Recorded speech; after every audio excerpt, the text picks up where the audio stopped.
Hello friends, this is Akanksha Singh. Welcome you on YouTube channel way to JRF। आज हम discuss करने वाले हैं PGT GIC 2021 के एग्ज़ाम के लिए, होम साइंस के लिए। अभी रिवीजन करने वाले हैं, फाइनल रिवीजन। इसमें हम सारे टॉपिक्स को कवर करेंगे और सारे टॉपिक्स से रिलेटेड होम साइंस के हमारी 5 स्ट्रीम्स हैं। हम पाँचों स्ट्रीम्स को मिला के क्वेश्चन करेंगे, तो उसमें हम कोशिश करेंगे कि सारे टॉपिक्स को कवर किया जा सके। एंड अगर अभी तक आपने चैनल सब्सक्राइब नहीं किया है तो चैनल को सब्सक्राइब ज़रूर कर लीजिएगा। एंड टेलीग्राम चैनल का लिंक आपको डिस्क्रिप्शन बॉक्स में मिल जाएगा, वहाँ से आप टेलीग्राम चैनल ज्वाइन कर लीजिए। ये PDF आपको वहीं पे मिल जाएगी। एंड वीडियो अगर आपको अच्छा लगे तो लाइक एंड शेयर ज़रूर करिएगा।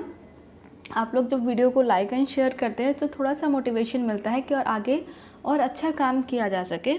तो आप लोग एक काम कर दिया करिए कि वीडियो को लाइक एंड शेयर ज़रूर कर दिया करिए। सो स्टार्ट करते हैं। To produce transparent and stiffness in cotton fabric is treated with, जो कॉटन का फैब्रिक है, जो सूती कपड़ा है, उसको स्टिफ मीन्स कड़ा करना और ट्रांसपेरेंट मीन्स उसमें पारदर्शिता लाने के लिए और उसको कड़ा करने के लिए कौन सी फिनिशिंग प्रोसेस की जाती है, जिससे जो कॉटन है वो ट्रांसपेरेंट और स्टिफ हो जाता है। तो उसमें जो फिनिशिंग प्रोसेस की जाती है, उस फिनिशिंग प्रोसेस में कौन सा एसिड यूज़ किया जाता है। तो जो इसकी जो फिनिशिंग प्रोसेस है, इसका आंसर जो है आपको कमेंट सेक्शन में देना है। ओके, हम उसके लिए आपको ऑप्शन भी दे देते हैं, पर उसके पहले देखते हैं आंसर क्या है। इसका आंसर है सल्फ्यूरिक एसिड।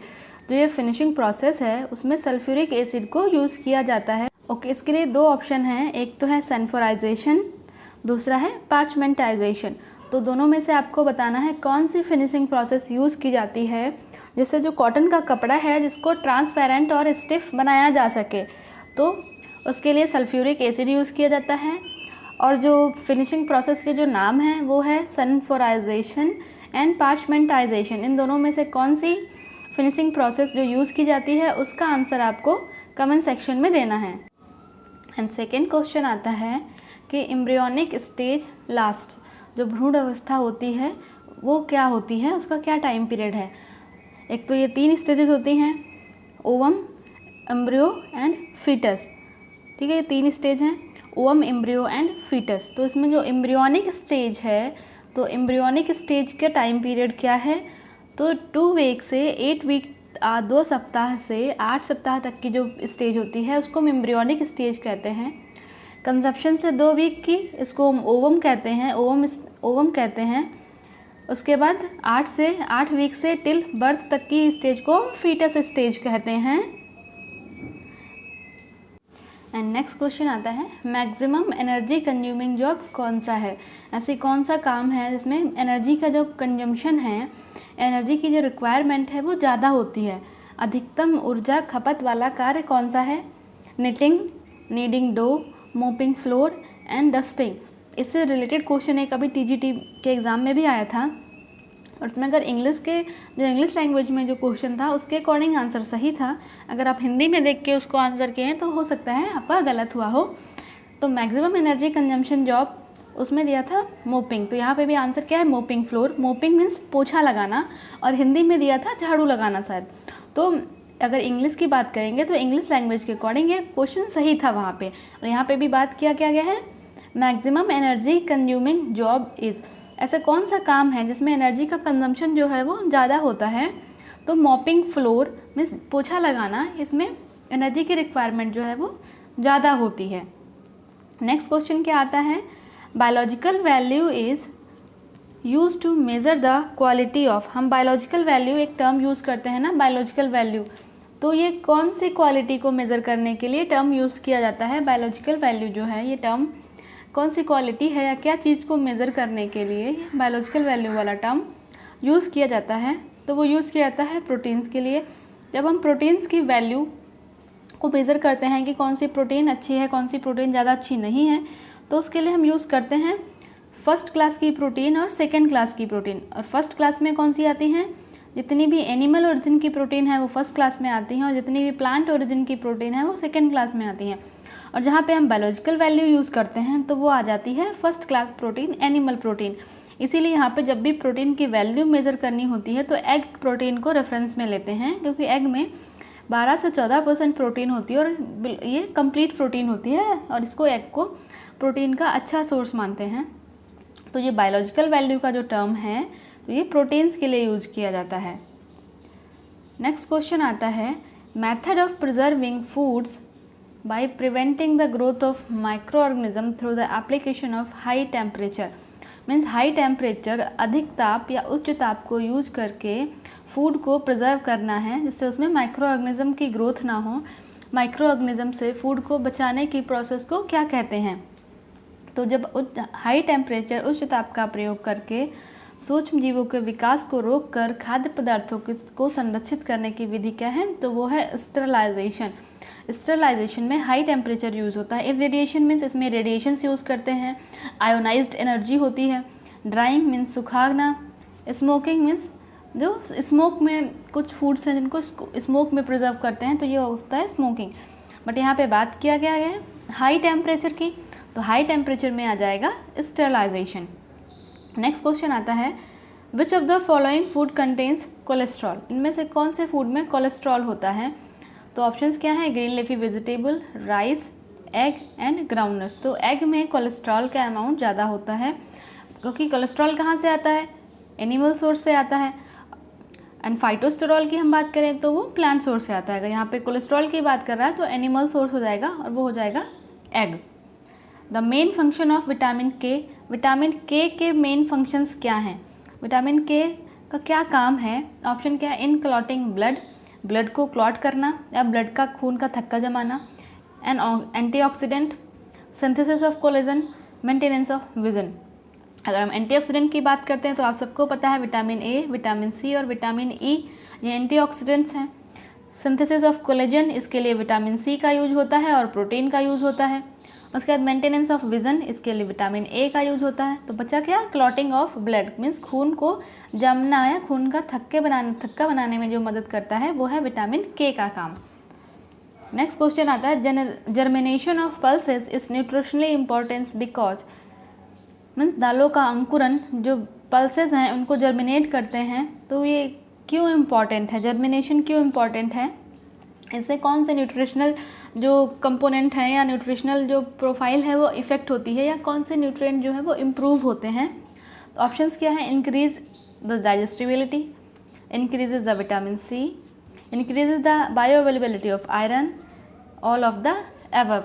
तो जब पल्सेस में, दालों में जब जर्मिनेशन होता है मीन्स इनका जब अंकुरन करते हैं तो डाइजेस्टिबिलिटी भी इम्प्रूव होती है क्योंकि इसमें जो कार्बोहाइड्रेट या स्टार्च प्रेजेंट होता है, जब स्टार्च प्रेजेंट होता है वो माल्टेज एंजाइम इसमें एक्टिवेट हो जाता है जिससे ये स्टार्च है वो माल्टोज में कन्वर्ट हो जाता है जो कि सिंपलर फॉर्म हो जाता है। विटामिन सी, क्योंकि जर्मिनेशन हो रहा है, जो जर्मिनेशन वाला जो पोर्शन होता है जो जर्मिनेट करता है वहाँ पे विटामिन सी इंप्रूव कर जाता है। Increase the bioavailability of iron. Bio availability of iron क्यों हो जाती है? मीन्स बायो अवेलेबिलिटी एक ये टर्म है। बायो अवेलेबिलिटी मीन्स ऐसा न्यूट्रिएंट मीन्स जो हमारी बॉडी में ज़्यादा एब्जॉर्ब हो जाए। पहले भी आयरन था पर वो आयरन एब्जॉर्ब नहीं हो रहा था ज़्यादा, बट जर्मिनेशन के बाद आयरन ज़्यादा एब्जॉर्ब हो रहा है। आयरन का जैसे पहले पल्स थी, पल्स में 10 मिलीग्राम आयरन था, ठीक है। ये पहले हमारी बॉडी में एब्जॉर्ब हो रहा था 6 मिलीग्राम, बट जब पल्सेस का जर्मिनेशन कर दिया तब ये 10 मिलीग्राम का पूरा 10 मिलीग्राम एब्जॉर्ब हो रहा है। मीन्स आयरन का कंटेंट जितना था पल्सेस में उतना ही रहेगा, पर उसकी जो एब्जॉर्प्शन है हमारी बॉडी में, उसको जो बॉडी हमारी जो पहले इतना सारा का सारा आयरन को जो एब्जॉर्ब नहीं कर पा रही थी, डाइजेस्ट नहीं कर पा रही थी, पर अभी जब पल्स को जर्मिनेट किया उसके बाद हमारी बॉडी पूरा का पूरा आयरन एब्जॉर्ब कर ले रही है, डाइजेस्ट कर ले रही है। तो इसको हम बोलते हैं बायो अवेलेबिलिटी। मीन्स जो न्यूट्रिएंट पहले से ही प्रेजेंट है बट हमारी बॉडी में एब्जॉर्ब नहीं हो रहा था, बट कुछ प्रोसेसिंग के बाद वो न्यूट्रिएंट पूरा हमारी बॉडी में एब्जॉर्ब हो रहा है, उसको हम बोलते हैं बायो अवेलेबिलिटी। पहले जो पल्सेस है उसमें फाइटेट प्रेजेंट था जिसकी वजह से आयरन एब्जॉर्ब नहीं हो रहा था, और जब पल्स को जर्मिनेट किया तो फाइटेट का जो अमाउंट है वो कम हो गया और इससे आयरन की एब्जॉर्प्शन की जो प्रोसेस है वो बढ़ गई। तो ऑल द अबव इसका जो है करेक्ट आंसर हो जाएगा। नेक्स्ट क्वेश्चन आता है, insulin is used for. Insulin and glucagon ये दो हार्मोन हैं। इंसुलिन जो है ब्लड में ग्लूकोज के लेवल को कम करता है और ग्लूकागॉन जो है इसका जस्ट अपोजिट है, जो कि ब्लड में शुगर के लेवल को इंक्रीज़ करता है। मीन्स ये दोनों एक दूसरे के साथ मिलके काम करते हैं। जब ग्लूकागॉन के थ्रू बॉडी में ब्लड में ग्लूकोज का लेवल बढ़ गया, तो जब एक प्रॉपर अमाउंट तक हो गया, उसके बाद इंसुलिन ने काम करना स्टार्ट कर दिया, तो वहाँ पे ग्लूकागॉन काम करना रुक जाएगा। अब जब ग्लूकागॉन काम करना बंद कर देगा, इंसुलिन काम करेगा, तो ब्लड का शुगर कम होने, जो ब्लड में जो शुगर लेवल है वो कम होने लगेगा। अब जब ब्लड शुगर एक लेवल पे आके बिल्कुल कम हो जाएगा, जहाँ पे उसके बाद हमारी बॉडी को फिर से शुगर की रिक्वायरमेंट बढ़ेगी, तब इंसुलिन काम करना बंद कर देगा और ग्लूकागॉन काम करने लगेगा। मीन्स दोनों एक दूसरे के साथ काम करते हैं और दोनों को जो वर्क है वो बिल्कुल अपोजिट है। एक का काम है शुगर लेवल को बढ़ाना और एक का काम है शुगर लेवल को कम करना। तो यहाँ पे इंसुलिन का काम क्या है? लोअर करना, ब्लड शुगर लेवल को कम करना। नेक्स्ट क्वेश्चन आता है, polymer made from hexamethylene diamine and adipic acid. देखो ये पॉलीमर है जो कि बना हुआ है हेक्सामिथाइलिन, डाइअमाइन और एडिपिक एसिड। पॉलीमर मीन्स बहुत सारे मोनोमर्स मिलके पॉलीमर इन्होंने एक चेन टाइप बना दिया, मीन्स एक थ्रेड बना दिया। और वो बना किससे है? Hexamethylene, diamine, adipic acid. तो इसको हमने याद करने का एक ट्रिक दिया था कि हेक्सा मीन्स 6 होता है, 1 6 हो गया। फिर डाइअमाइन है, डाई मीन्स 2 टाइम होता है, तो 6 हो गया है। तो ये पॉलीमर जो हेक्सामिथाइलिन डाइअमाइन से बनता है, तो वो बनता है nylon 6। Hexa means 6 1 time, hexa means 6, diamine means 2, तो 2 टाइम 6 और 2 टाइम 6 किस में होता है? नायलॉन में। तो hexamethylene, diamine and adipic acid को जब मिलाते हैं तब बनता है nylon 6। Pectin is found in, pectin ये जैम एंड जेली। तो पेक्टिन किस में मिलता है? तो जो सिट्रस फ्रूट होते हैं उनमें पेक्टिन मिलता है, तो वो हो गया गुआवा। अब आपको बताना ये है कि जैम या फिर जेली, दोनों में से पेक्टिन का ज़्यादा यूज़ किस में होता है, पेक्टिन की इम्पॉर्टेंस किस में है? तो ये आंसर आपको कमेंट सेक्शन में देना है। पहला क्या आंसर था? जो कॉटन में जो उसको ट्रांसपेरेंट करने की और हार्ड करने की जो प्रोसेस है, फिनिशिंग प्रोसेस है, वो कौन सी प्रोसेस है? ठीक है, कॉटन की प्रोसेस क्या है? और दूसरा क्या है? ये पेक्टिन जो है ये इसका ज़्यादा इम्पॉर्टेंट रोल जैम में होता है या जेली में होता है? तो ये दोनों आपको बताने हैं आंसर करके। नेक्स्ट क्वेश्चन आता है, TRYSEM scheme the target group is. जो ट्राइसम स्कीम है ये 1979 में आई थी और ये इसका टारगेट ग्रुप क्या है, ये किसके लिए काम करता है? तो ये रूरल में जो यूथ हैं, जो ग्रामीण युवक हैं, गांव में जो युवक हैं, उनके लिए काम करता है, जिनकी एज 15 to 35 के बीच में जिनकी एज है। ऐसे यूथ जो हैं इसके अंडर में वो लोग इसमें काम करते हैं। उनको सेल्फ एम्प्लॉयमेंट के लिए उनको मोटिवेट करते हैं और उसके लिए इनमें क्या करते हैं? स्किल को इम्पार्ट करते हैं। मीन्स उनका जो इंटरेस्ट है और वो जो काम कर लेते हैं उसी स्किल को इम्प्रूव करना, जिससे वो अपना सेल्फ एम्प्लॉयमेंट कर सकें, अपने लिए अर्निंग कर सकें। ये है ट्राइसम का काम। नेक्स्ट क्वेश्चन आता है, formula for calculation of intelligence quotient, बुद्धि लब्धि, आईक्यू को मेज़र करने का या आईक्यू को कैलकुलेट करने का फार्मूला इसमें से क्या है? तो हम आईक्यू कैसे कैलकुलेट करते हैं? Mental as upon chronological age into 100, ये फॉर्मूला है ना आईक्यू कैलकुलेट करने का। तो ऑप्शन नंबर बी सही हो जाएगा, mental as upon chronological age into 100। ये इंटेलिजेंस कोशेंट या फिर बुद्धि लब्धि का फॉर्मूला है।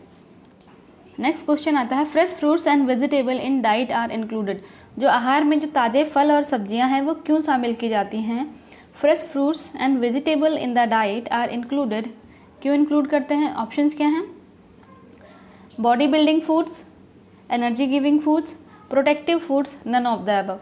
तो जो फ्रूट्स एंड वेजिटेबल्स होते हैं इनमें विटामिन्स और मिनरल्स होते हैं जो हमारे बॉडी को प्रोटेक्ट करते हैं, तो ये प्रोटेक्टिव फूड हो गया। बॉडी बिल्डिंग फूड ये प्रोटीन रिच होते हैं। एनर्जी गिविंग फूड ये फैट्स एंड कार्बोहाइड्रेट्स होते हैं जो एनर्जी देते हैं। नेक्स्ट क्वेश्चन आता है, the golden oblong is recognised standard for. ये गोल्डन ऑब्लोंग क्या है? तो सबसे पहले तो ये देखो, जहाँ पे थोड़ा सा क्वेश्चन को मैनिपुलेट किया है तो यहाँ पे हो सकता है कई सारे लोग कंफ्यूज हो जाएं। तो सिंपल सी बात है, गोल्डन ऑब्लोंग क्या है, ये किस में यूज होता है? ये यूज होता है प्रपोर्शन में, ठीक है।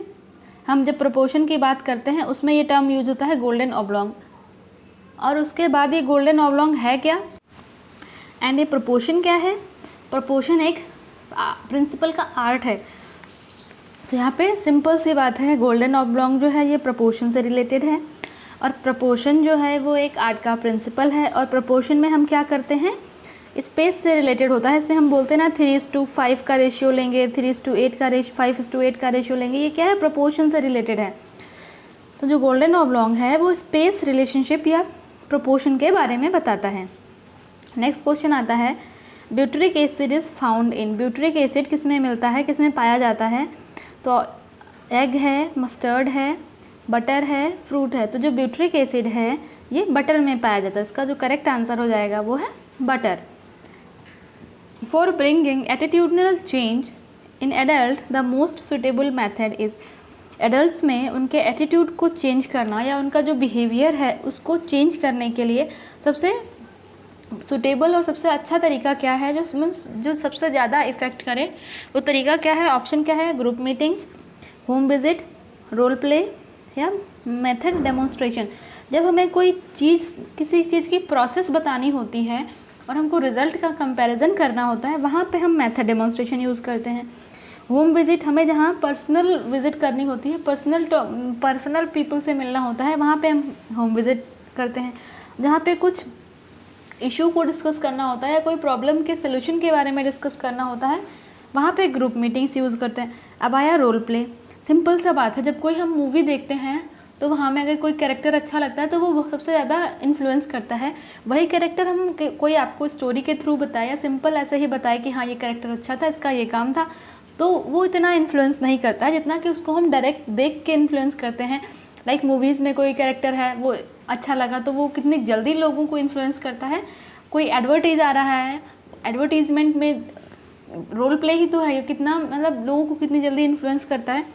तो रोल प्ले जो है एटीट्यूड को चेंज करने के लिए बेस्ट सुटेबल मेथड है कि रोल प्ले को जो है वो यूज़ किया जाए। नेक्स्ट क्वेश्चन क्या है, management is in the home is. Home में मैनेजमेंट करना, ठीक है, घर में प्रबंधन का क्या काम है? घर में सबसे क्या है, हमारा काम होता है कि हम घर में क्या जितने भी फैमिली गोल्स हैं उनको अचीव करना। तो मेन हमारा प्रायोरिटी तो यही है कि जो फैमिली गोल्स हैं उनको अचीव करना, यही तो होता है हमारा होम मैनेजमेंट।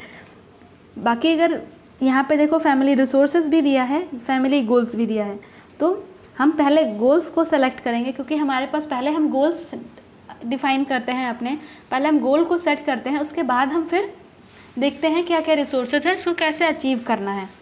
अगर यही कंबाइन करके दिया होता कि use of family resources to achieve the family goals, तो ये ज़्यादा अच्छा आंसर हो जाता। बट रिसोर्सेज और गोल्स जब अलग अलग दिया है तो हम पहले गोल्स को सेलेक्ट करेंगे, क्योंकि हम घर में क्या करते हैं, हर एक फैमिली मेम्बर्स को जो गोल हैं, उनकी जो नीड्स हैं, उनको ध्यान में रख के उसके अकॉर्डिंग ही तो काम किया जाता है। तो सबसे पहले होता है अचीविंग ऑफ फैमिली गोल्स।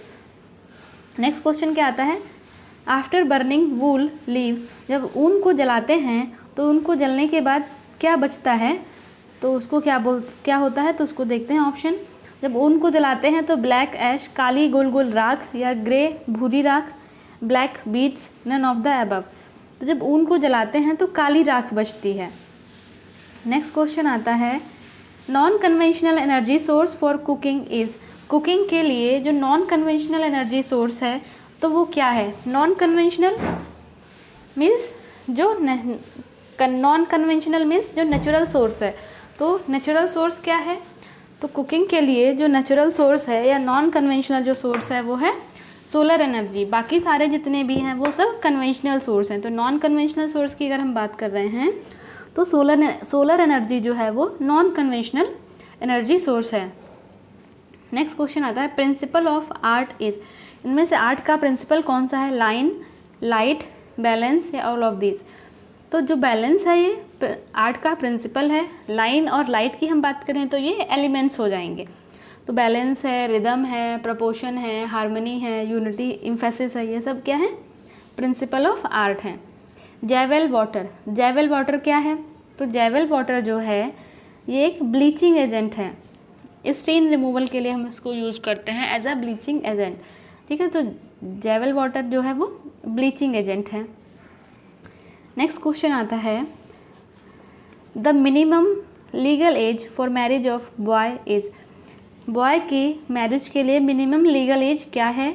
तो बॉय की मैरिज के लिए जो मिनिमम लीगल एज है वो है 21 ईयर्स, और अगर हम गर्ल की बात करें तो ये आ जाती है 18 ईयर्स, क्योंकि गर्ल्स में जो मैच्योरिटी है वो अर्ली स्टेज में हो जाती है, इसलिए गर्ल की जो मैरिज की जो मिनिमम एज है वो 18 ईयर्स है, और जो बॉयज़ के लिए जो मैरिज एज है वो 21 ईयर्स है। नेक्स्ट क्वेश्चन है विनेगर हैज़। विनेगर मीन्स सिरका। सिरका में कौन सा एसिड होता है या सिरका में क्या होता है? तो citric acid, lactic acid, HCl, hydrochloric acid या एसिटिक एसिड।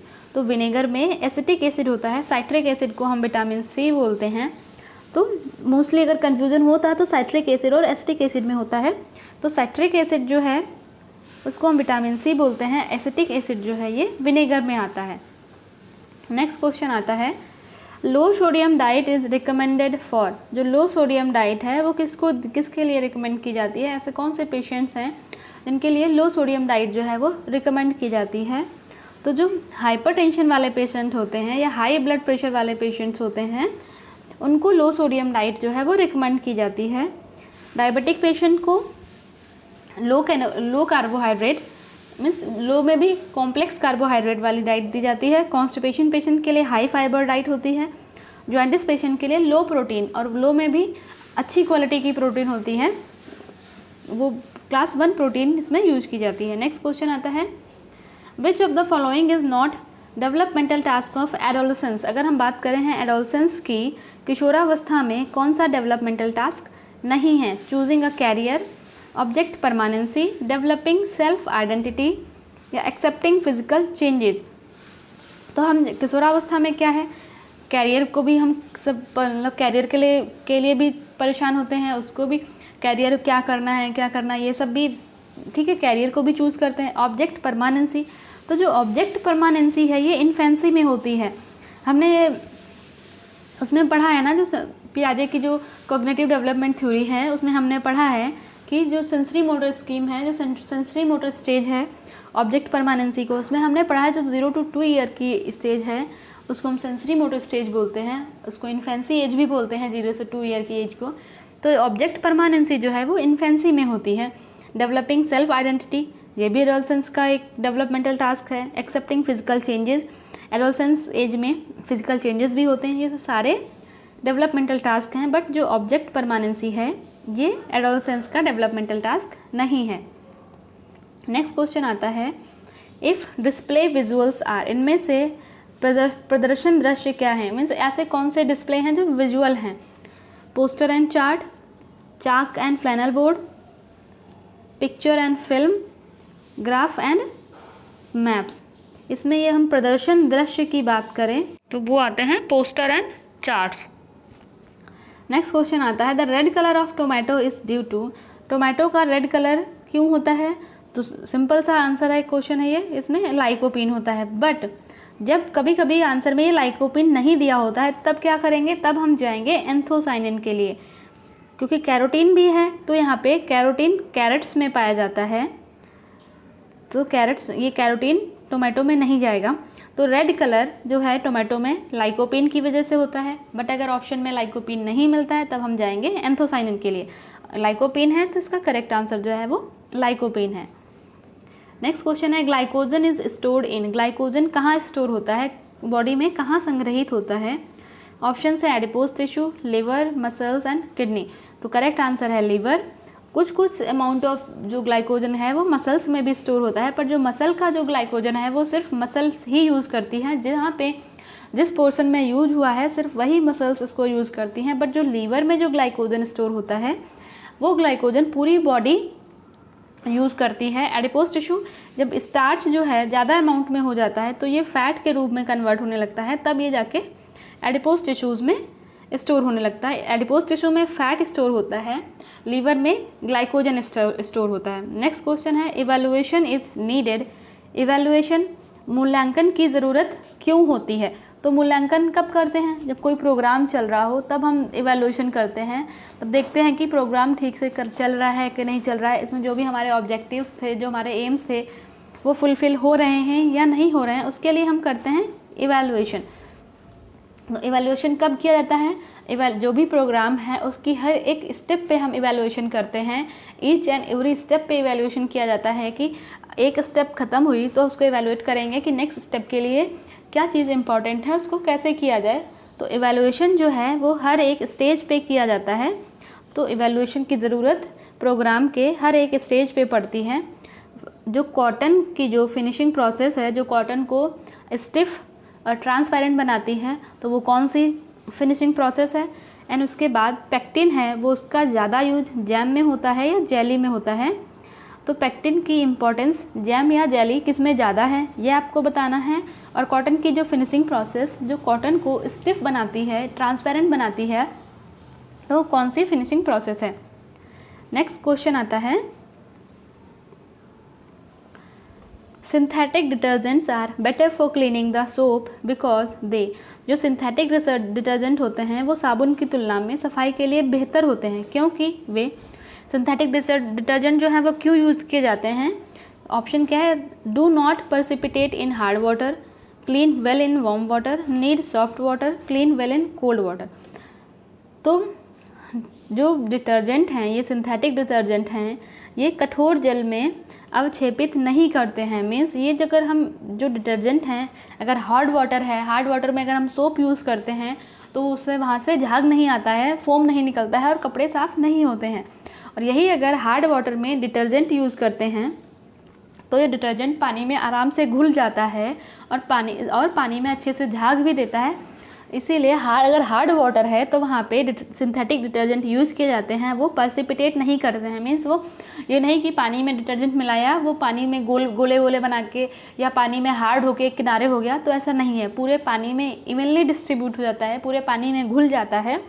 इसीलिए जब हार्ड वाटर होता है तो वहाँ पे सिंथेटिक डिटर्जेंट्स को यूज़ करने का अच्छा ऑप्शन होता है, जिससे कपड़े भी साफ़ होते हैं, झाग भी देता है। क्योंकि अगर हम साबुन यूज़ करते हैं तो साबुन सिंपल सा सॉफ्ट वाटर जब होता है तब साबुन यूज़ करते हैं, और हार्ड वाटर में जो डिटर्जेंट हैं वो पूरे इवनली डिस्ट्रीब्यूट हो जाते हैं, ये पर्सिपिटेट नहीं होते हैं। इसीलिए सिंथेटिक डिटर्जेंट जो है वो यूज़ किए जाते हैं। नेक्स्ट क्वेश्चन है, the process of home management is. The process of home management, home management में कौन सी एक होम मैनेजमेंट की प्रोसेस है या प्रक्रिया है। Lecture, planning, learning, all of the above. तो प्लानिंग जो है ये एक होम मैनेजमेंट की प्रोसेस है। नेक्स्ट क्वेश्चन आता है, percentage of total amount of water in the body. Body में टोटल अमाउंट ऑफ वाटर कितना है, मतलब हमारी बॉडी में कितने परसेंट जो है वो पानी है या वाटर है। नेक्स्ट क्वेश्चन उसका ऑप्शन आता है 60%, 70%, 80% या 90%। तो जो पानी का जो अमाउंट प्रेजेंट होता है बॉडी में वो 70% होता है। इसको 60 to 70% के बीच में बोलते हैं। 60 से कम नहीं होना चाहिए और 70 से ज़्यादा नहीं। तो अगर बीच में 62% दिया है, 65% दिया है तो सब सही हो जाएंगे। तो अगर 60-70 दोनों दिया है तो इस 70% जो है पानी हमारी बॉडी में होता है। अगर हम बात करें ATP, तो ATP क्या है, एडिनोसिन ट्राइफॉस्फेट। ये किससे रिलेटेड होता है, ये ATP क्या है, यहाँ से हमको एनर्जी मिलती है। और इन सब जो ऑप्शन है, mitochondria, Golgi body, nucleus, chromosomes, इनमें से एनर्जी कहाँ से मिलता है, तो माइटोकॉन्ड्रिया, इसको पावर हाउस ऑफ सेल कहते हैं, ये एनर्जी देता है। तो ATP किससे रिलेटेड हो गया, माइटोकॉन्ड्रिया से, क्योंकि ATP रिलीज़ कर रहा है एनर्जी, माइटोकॉन्ड्रिया ये भी एनर्जी। तो माइटोकॉन्ड्रिया जो ATP जो है ये माइटोकॉन्ड्रिया से रिलेटेड है। नेक्स्ट क्वेश्चन आता है, vacuum cleaner work on principle of. जो वैक्यूम क्लीनर है ये कौन से प्रिंसिपल पे काम करता है, जो वैक्यूम क्लीनर जो काम करता है वो कौन से प्रिंसिपल पे काम करता है। ऑप्शन क्या है, कंडक्शन, सक्शन, कंडेंसेशन या इवोपरेशन। वैक्यूम क्लीनर जो है वो किस सिद्धांत पे काम करता है, चालन, चूषण, संक्षेपण या वाष्पीकरण। तो जो वैक्यूम क्लीनर है वो संक्शन के प्रिंसिपल पे काम करता है। इवोपरेशन मीन्स भाप बनाना, कंडेंसेशन मीन्स पानी को जमाना या ठंडा करना, कंडक्शन मीन्स जब वाटर हीटर वाला जो है, वाटर हीटर जब पानी गर्म करता है वो कंडक्शन के थ्रू करता है। तो वैक्यूम क्लीनर है वो संक्शन के प्रिंसिपल पे काम करता है। नेक्स्ट क्वेश्चन आता है, projected audio visual aid in the following teaching aid is. Projected audio visual, ठीक है, यहाँ पे हमने बात की है audio visual, simple audio visual नहीं, प्रोजेक्टेड ऑडियो विजुअल एड कौन सा है जिनको प्रोजेक्ट करते हैं, पपेट से, puppet show, television, slides, all the above. तो all the above option number D जो है वो करेक्ट आंसर है। नेक्स्ट क्वेश्चन आता है nylon is chemically nylon chemically क्या है, केमिकल नेचर में नायलॉन क्या है उसको, और केमिकल उसका दूसरा केमिकल नेम क्या है नायलॉन को, इसको हम और भी केमिकल नेम से अगर जानते हैं तो इसका केमिकल नेम क्या है। तो जो नायलॉन को जो और भी इसका केमिकल नेम है वो है पॉलीएमाइड, नायलॉन को पॉलीएमाइड के नाम से भी जानते हैं। नेक्स्ट क्वेश्चन है एड्स इज ट्रांसमिटेड थ्रू। तो एड्स AIDS एड्स का फुल फॉर्म आपको कमेंट सेक्शन में बताना है कि एड्स का फुल फॉर्म क्या है। तो एड्स कैसे ट्रांसमिट होता है, ऑप्शंस क्या हैं, by kissing, blood transfusion, touching या मॉस्किटो बाइट। तो जो ब्लड ट्रांसफ्यूजन है, अगर इन्फेक्टेड निडल, एक ही निडल सबको यूज़ कर देते हैं तो वहाँ से एड्स के ट्रांसमिट होने के चांसेस ज़्यादा होते हैं। तो ब्लड ट्रांसफ्यूजन के थ्रू एड्स जो है ट्रांसमिट हो सकता है। तो एड्स का फुल फॉर्म क्या है ये आपको कमेंट सेक्शन में बताना है। Osteoporosis is the deficiency of, osteoporosis कौन सी डेफिशिएंसी डिजीज़ है, तो वो कैल्शियम की डेफिशिएंसी से होती है। और ओस्टियोपोरोसिस होती किसको है, ओस्टियोपोरोसिस ओल्ड एज के जो पर्सन होते हैं उनमें होती है। आयोडीन की डिफिशिएंसी से goitre, cretinism, mental retardation, iron की कमी से एनीमिया होता है, कैल्शियम की कमी से osteoporosis, osteomalacia and rickets. The length of cotton fibre is, cotton fibre की लेंथ क्या होती है, कॉटन फाइबर क्या है, ये स्टेपल फाइबर्स होते हैं, सिंपल सी है, ठीक है, ये स्टेपल फाइबर्स होते हैं। और स्टेपल फाइबर की लेंथ क्या होती है इनकी, तो 1.5 to 2 इंच, कहीं कहीं पे हो सकता है ये 3 इंच भी दिया हो। तो हमें ऑप्शन के अकॉर्डिंग देखना है क्योंकि 5 to 6 इंच के तो होते नहीं हैं।